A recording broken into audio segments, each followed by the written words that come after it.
вакытлары, хәерле кич, хәерле иртә, хәерле көн. Без бүген сәхнә артында Кәрим Тинчурин исемендәге Татар дәүләт драма һәм комедия театрының әйдәп баручы актрисасы, яшь актрисабыз Резидә Сәләхова белән сәхнә артында очраштык. Сәлам, Резидә, ничек кәефләр, ничек хәлләр театрда? Сәлам, Саша. Сәлам, хөрмәтле тамашачылар. Барсы да әйбәт, Аллаһка шөкер, алай шәхси тормышта да, театрда да барсы да әйбәт. Резидә белән сиңа беренче сорау, ул бер чак кына провокационный. Театрның примасы булу ничек ул? Белмим. Прима дип хис итсәм үземне бәлки җавап бирә алыр идем бу сорауга. Ләкин хәзер инде 14 ел эшләү дәвамында алай үземне менә бу минем прима чагым дип уйлаган, үземне шундый уйда тоткан мәлем булмады. Хәзер инде яшерен батырын түгел, ул бит инде сәхнәдә яшьлекне ярата, экранда яшьлекне ярата һәм бигрәк тә инде хатын-кызның өлкәнәеп, бер заман бераз тынычланып калуы иҗатта, сәхнәдә яисә экранда ул табигый әйбер. Һәм мин моңа әкрен генә әзерләнәм. Шуңа күрә менә хәзер минем прима чагым дип әйтә алмыйм. Хәзер рольләрем дә алай күп түгел, моннан да күбрәк чагы бар иде. Хәзер инде декрет ялыннан чыккач, мин булган рольләремне дә бүлеп уйныйм. Димәк, сентябрьдә мин уйнасам, октябрьдә дублерым уйный дигән сүз, аннан соң инде мин ноябрьдә генә уйныйм. Шуңа күрә ай дәвамында да спектакльләрем элеккечә күп түгел. Элек ай дәвамында 25 спектакль уйналса, мин шуның 21-22сендә уйный идем. Кайтып та кермәй идек инде. Ләкин хәзер инде тормыш үзгәрде, Аллаһка шөкер, гаиләбез бар, балабыз бар. Шуңа күрә мин инде теге тынгысыз заманнарны сагынып әйтүем түгел, үкенеп әйтүем түгел. Бүгенгесенә рәхмәт, Аллаһның биргәненә шөкер, шушы булган эшебезне, булган рольләребезне режиссер канәгать булырлык итеп, тамашачы күңеленә хуш килерлек итеп һәм үзем ләззәтләнерлек итеп башкара алсам, мин шуның белән бәхетлемен. Аллаһка шөкер. Эшем юк түгел, театрдан тышта эшләр бихисап, шуңа күрә алай теге эштән кытлык сизмим һәм сизергә, тоярга да язмасын, чөнки актер, артист ул һәр вакыт игътибар үзәгендә булырга ияләнгән. Беравык игътибарсыз булып, кирәксез булып калсаң, ул бик авырдыр. Мин нәрсәдән куркасың бу тормышта дисәләр, мин мөгаен эттән куркам беренчедән. Чөнки 3 тапкыр эшләгәннәре бар. Ялгызлыктан һәм кирәк булмаудан куркам. Иң сагынган ролең бармы? Иң сагынган ролем бар, иң үкенечлесе дә шулдыр мөгаен ул Әмирхан Еникиның Гөләндәм туташ әсәре, Гөләндәм туташ хатирәсе повесты буенча чыккан Гөләндәм туташ хатирәсе спектаклендәге Гөләндәм туташ образы. Ул минем шундый сагынып, эшкә сусап, декреттан соң чыккан мәлем, беренче ролем декреттан соң Рәшит Мулларич Заһидуллин куйды аны.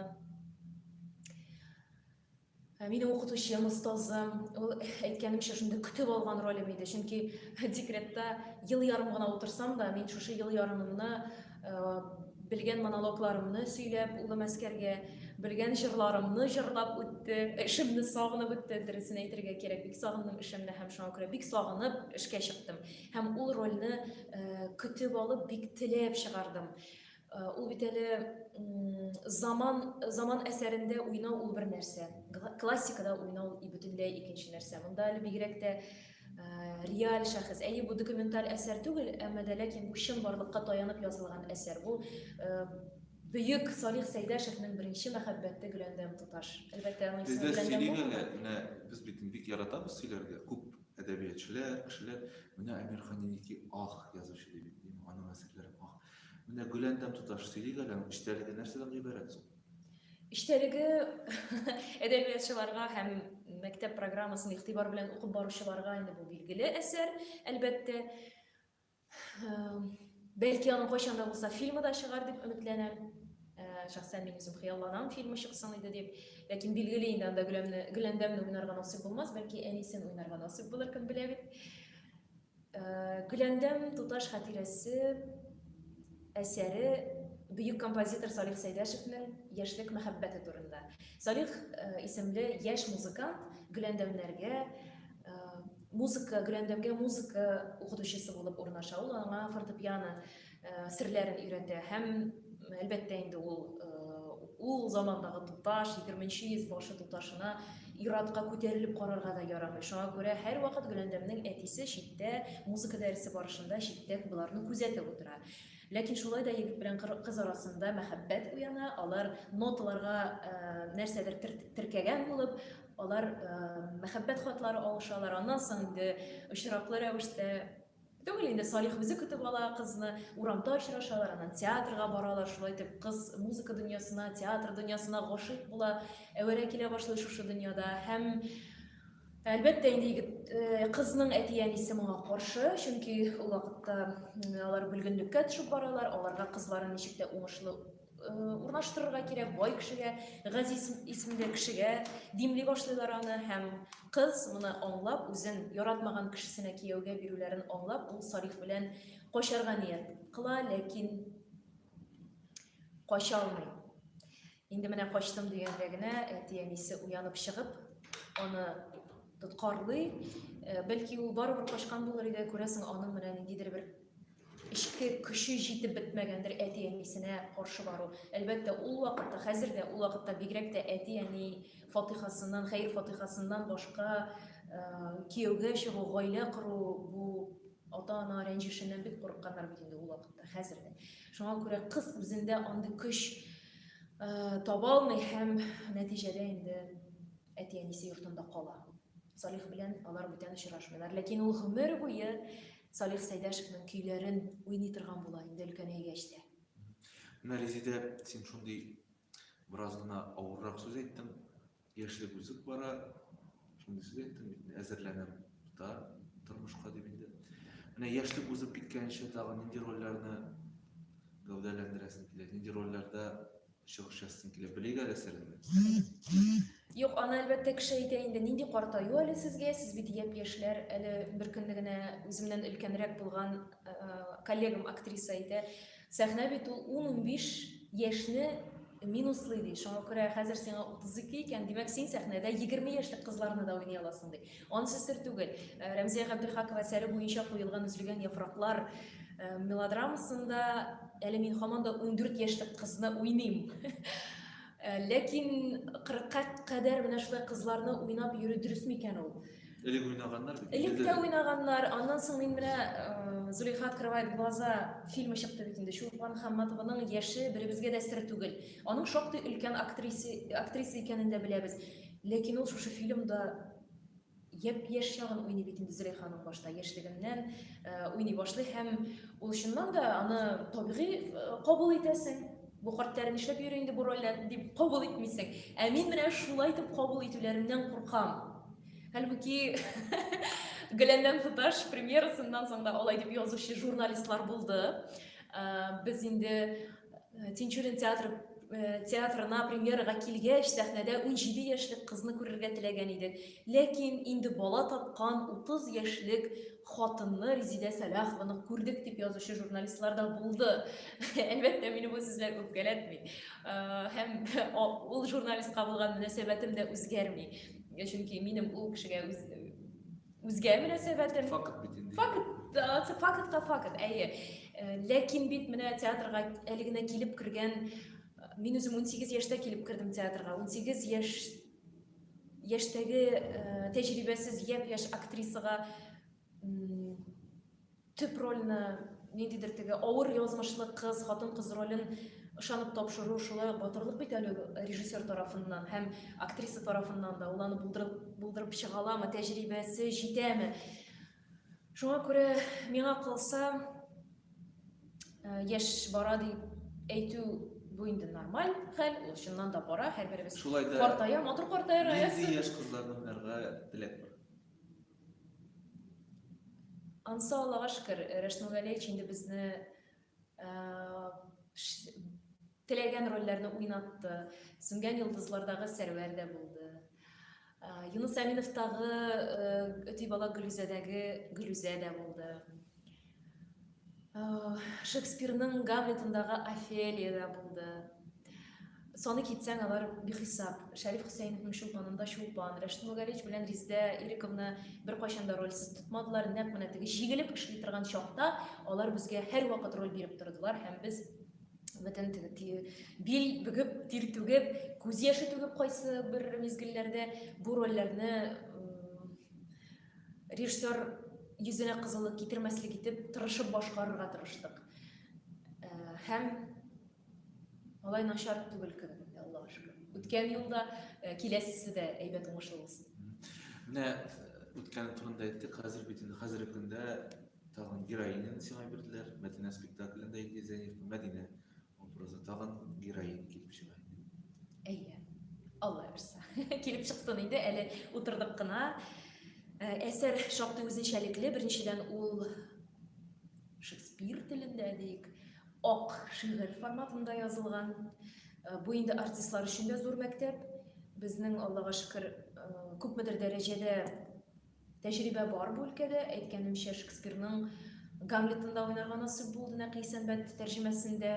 Шуңа күрә ак шигырьнең күпмедер дәрәҗәдә ничек сөйләнергә тиешлеген беләбез. Һәм Мәдинәне чыгарганда инде режиссер ярдәме белән һичшиксез ничек кирәк шулай башкара алырбыз дип уйлыйм. Бу артист өчен дә зур мәктәп. Чөнки шигырьдә бит инде бер сүзеңне онытып җибәрсәң, анда прозага күчеп булмый, син анда ничек тә рифманы саклап, кыскасы син онытмаска тиеш. Синең текстны онытырга хакың юк. Ак шигырь белән язылган әсәрдә. Ул проза белән язылган әсәрдә әле ничек тә сүзеңне онытсаң, ничек тә проза белән алып китеп була үз сүзләрең белән, мәгънәне калдырып, мәгънәне саклап калып. Монда инде икенче, монда җаваплылык икеләтә артык. Һәм сюжетка килгәндә дә сюжет шулай үзенчәлекле.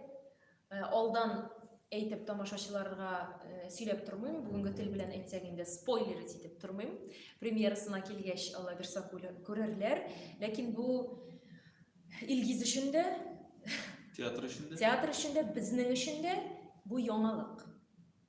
Бу яңалык, бу тема. Бәлки бу күпмедер дәрәҗәдә безнең менталитет өчен, безнең татар халкы өчен бу шундый табу темаларының берсе. Һәм ул тиздән сәхнәгә менәчәк. Менә тамашачы ничек кабул итер? Беренчедән бу теманы, икенчедән шигъри форманы кабул итү, шулай ук тамашачыга да бик җиңелләрдән түгел. Менә монысын инде премьера күрсәтәчәк Алла бирсә. Резидә син бит инде Тинчурин театрының фанаты дип атарга була. Мин сине үзем фанат итеп күрәм. Менә тамашачыларга аңлатыйга, ни өчен нәкъ Тинчурин театрына килеп спектакль карарга кирәк? Ничә башка театрларда? Юк, нигә? Башка театрларга да йөрергә кирәк. Мин шәхсән үзем Тинчурин театрына хезмәт итсәм дә, мин аның фанаты булсам да, дөрес сүз әйттең син.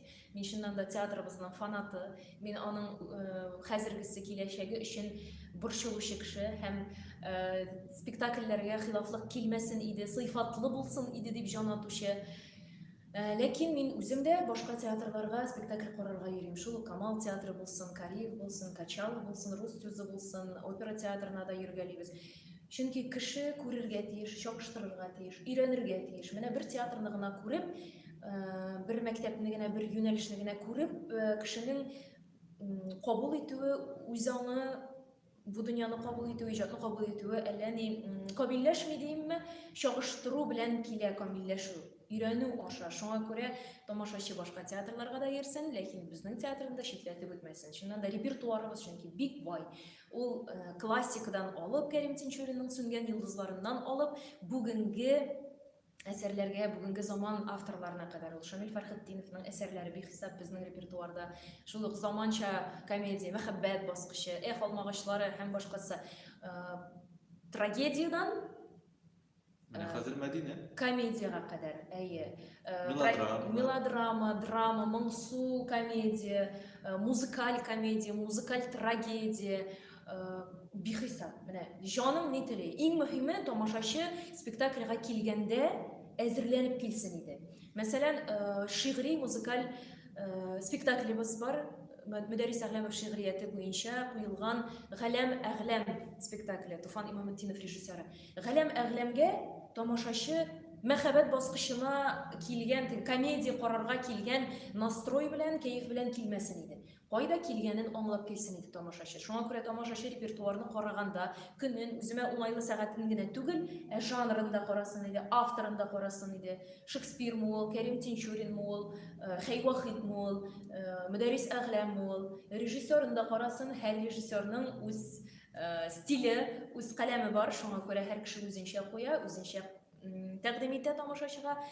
Тамашачы шуңа әзер булып килсен иде. Шекспирга ул Шекспир карыйм дип килсен, галәмгә килгән кебек килсен, Актүбә кара тәүбәгә, рәхәтләнеп җырлап көлеп биеп утырам икән бүген дигән настрой белән килсен иде.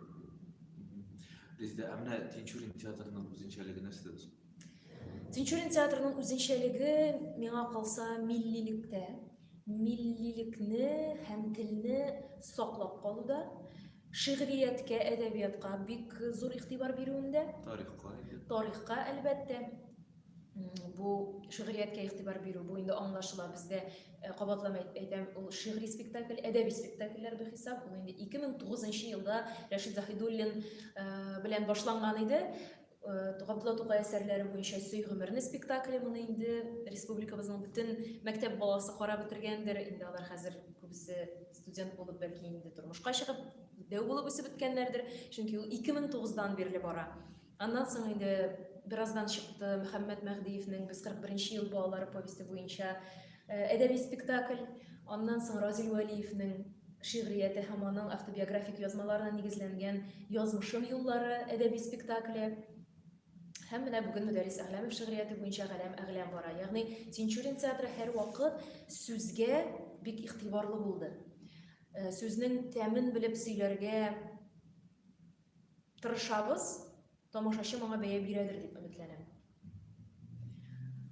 Шул. Резидә, үзең иң яраткан спектакль Тинчурин театрында?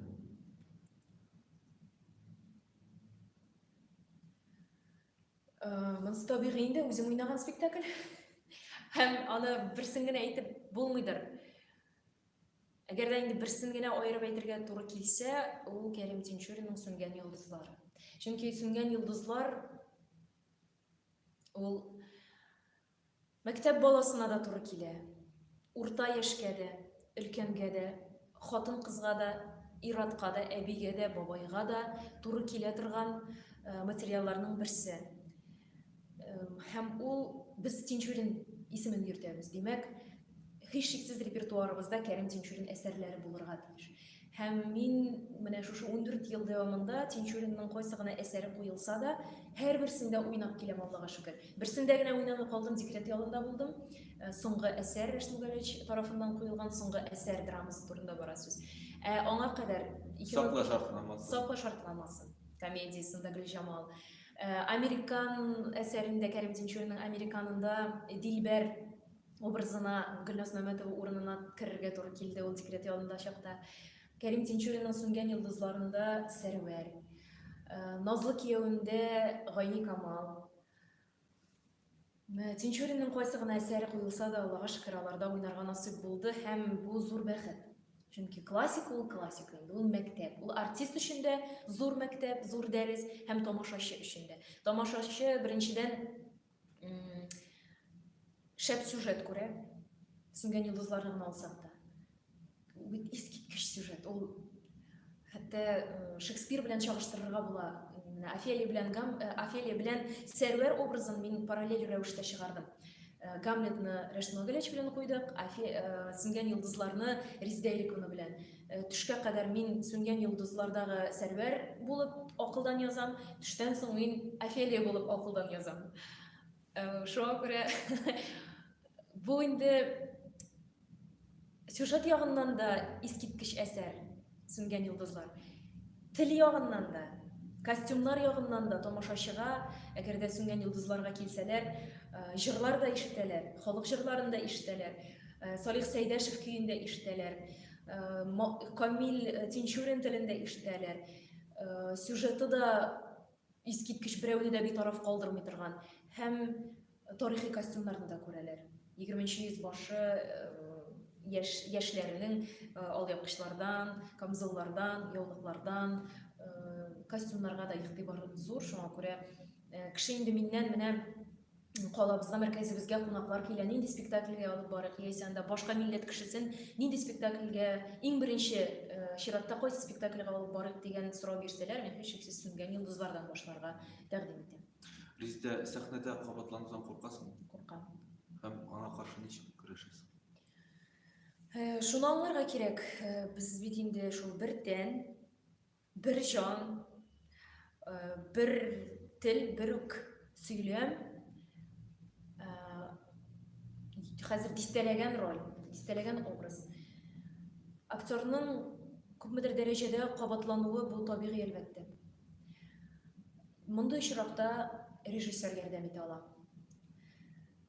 Рәшит Мәгәрәч һәр вакыт әйтә килә иде. Юк, Сәләхова, мондый юнәлешкә кереп китмә. Бу синең, мәсәлән, анда кияүләрдәге Мәйсәрәңгә охшаган, юк, кирәкмәй андый роль. Башка образ эзлә үзеңә, башка төсләр уйлап чыгар, сөйләмеңдә, йөришеңдә, үз-үзеңне тотышыңда, характерыңда. Режиссер ярдәме белән менә шундый төрле образлар туа. Ләкин килгән режиссерлар бик үк белеп бетермәскә мөмкиннәр синең багажыңны. Һәм син табигый уйныйсыңмы, табигый алар кабул итәләр. Бу бит инде син кабатланасың дип әйтмиләр, чөнки алар белмиләр синең кабатлануыңны. Шуңа күрә баш режиссер гомумән сине һәм синең тудырган образларыңны яхшы белгән режиссер белән яңа образ тудыруы рәхәтрәк. Чөнки ул инде синең кабатланасыңмы, син юкмы, шуны белә һәм сиңа кирәкле юнәлешне биреп җибәрә. Менә бу очракта без инде кереп киттек темага, ничек рольләр тулу турында. Рольләр, төсләр, ничек эзлисең? Ничек туа ул рольләр? Булачак студентларга әйтик әле, булачак артистларга. Кешеләрдән прототиплар эзлисеңме? Төштә күрәсеңме? Ничек туа характерлар? Төшкә кергәннәре юк алай образларның. Төшкә бары тик театр белән бәйле шундый вакыйгалар гына керә, яисә син сәхнәдә сүзеңне онытасың, яисә синең премьераңа тамашачы килмәгән, яисә син уйныйсың, тамашачы борылып чыгып китеп бара, менә шундый куркыныч төшләр генә керә. Образларның кергәне юк. Образлар кабатлап әйтәм, режиссер ярдәме белән туа, ләкин билгеле инде сиңа менә режиссер кушканлыгын эшләп утырмыйсың, син үзең дә алып килергә тиешсең ниндидер төсләр, краскалар. Югыйсә көтеп утырган артист белән режиссерга да эшләү кызык түгел. Син идеялар белән ташып торсаң, режиссерга да кызык. Син идея тәкъдим итәсең, режиссер инде сайлый, юк, менә монысын калдырыйк, менә монысы кызык, юк, монысы артык, монысы бөтенләй башка операдан дигән сыман. Прототиплар була. Безне бит инде театр училищесының беренче курсында шуңа өйрәтәләр. Этюдлар куябыз. Этюдлар башта мәсәлән хайваннар. Нәрсәгә кирәк бер уйласаң, булачак артистка хайван булып дүрт аяклап йөргәндә, ике аяклап хайванны күрсәтү, тавыкның йомырка салганын күрсәтү, яисә көчүкнең ничек итеп бәя бирүен күрсәтү, бер уйласаң нәрсәгә кирәк? Аңлашыла. Кешеләр һәрбер кешене яисә аның характерын нинди дә булса берәр хайван белән параллель үткәреп була. Шулай бит инде без мәсәлән хәйләкәр кешене төлке дибез. Кайбер кеше менә анда үрдәк кебек йөри. Кайбер кеше ишәк кебек эшли. Кайбер кешегә карыйсың, бульдог инде менә, бульдогка охшаган инде. Яисә характеры белән бу шулай итеп сөйләшә торган. Образларны тудырганда, менә шушы беренче курста тапкан краскаларың сиңа хәзер ярдәм итә. Яисә күзәтү темасы була менә. Этюдларның темасы күзәтү. Берәр кешене күзәтәсең дә шуны күрсәтәсең мастерыңа. Күршәбиң ул, әтиң ул, әниең ул, берәр җырчы ул, син аның повадкаларын, аның сөйләмен, аның ниндидер теге мимикасын, белмим, анда тавышын барсында максималь дәрәҗәдә кабатларга тиешсең. Һәм менә шул тапкан, беренче курста тапкан краскаларда сиңа 10 ел үткәч, 15 ел үткәч образ тудырганда ярдәм итәргә мөмкиннәр. Менә Резидә, мин студент чакта синең спектакльне караган идем, саклы шартламасын. Хезмәтче кыз, ялгышмасам. Әгәр миңа әйтсәләр ул вакытта бу Резидә Сәләхова дип, мин ышанмаган да булыр идем. Чөнки шундый акайган күзләр бер-берсенә карап тора. Менә ул образ ничек туды ул шул. Кызык образ иде ул, аны Аның бит фотографиялары бар, күзләре бер-берсенә Мин карый. анда спектакль буе, мин инде әлбәттә спектакль буе сәхнәдән чыкмый тормый идем. Кереп чыгып йөри идем, әмма спектакль буе мин кылый күз белән алга чыккан яңак белән сөйләшә идем.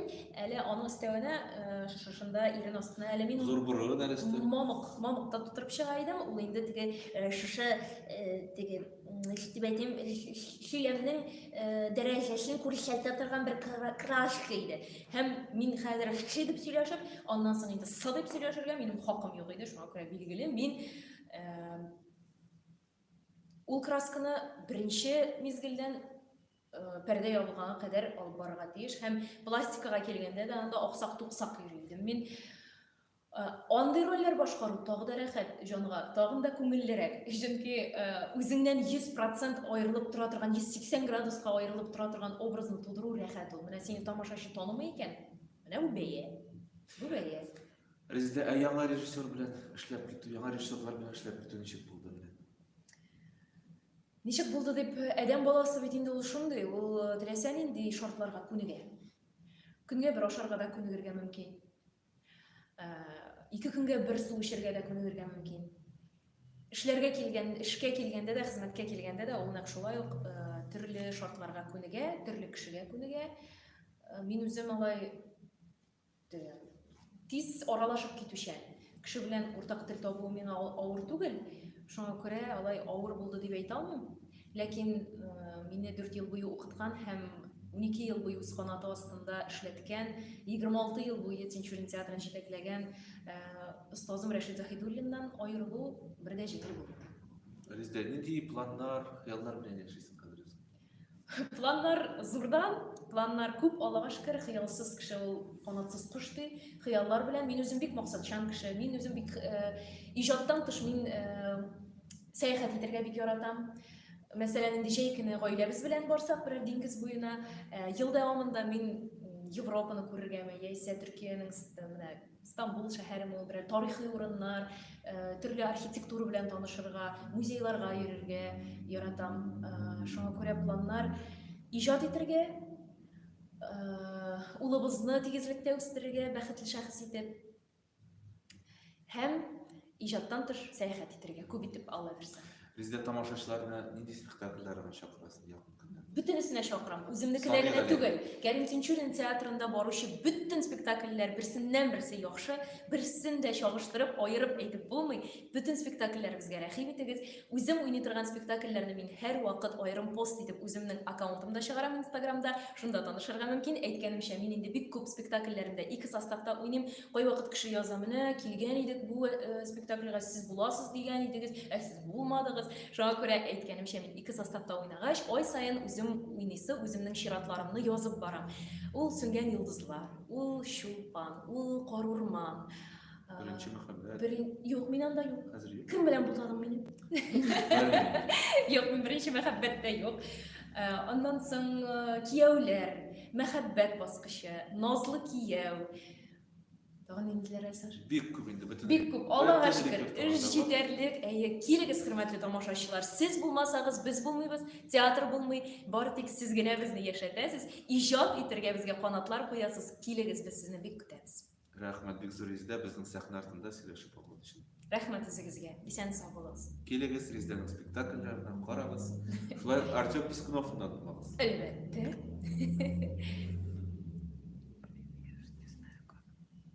Рәхмәт, Саша. Беттеме?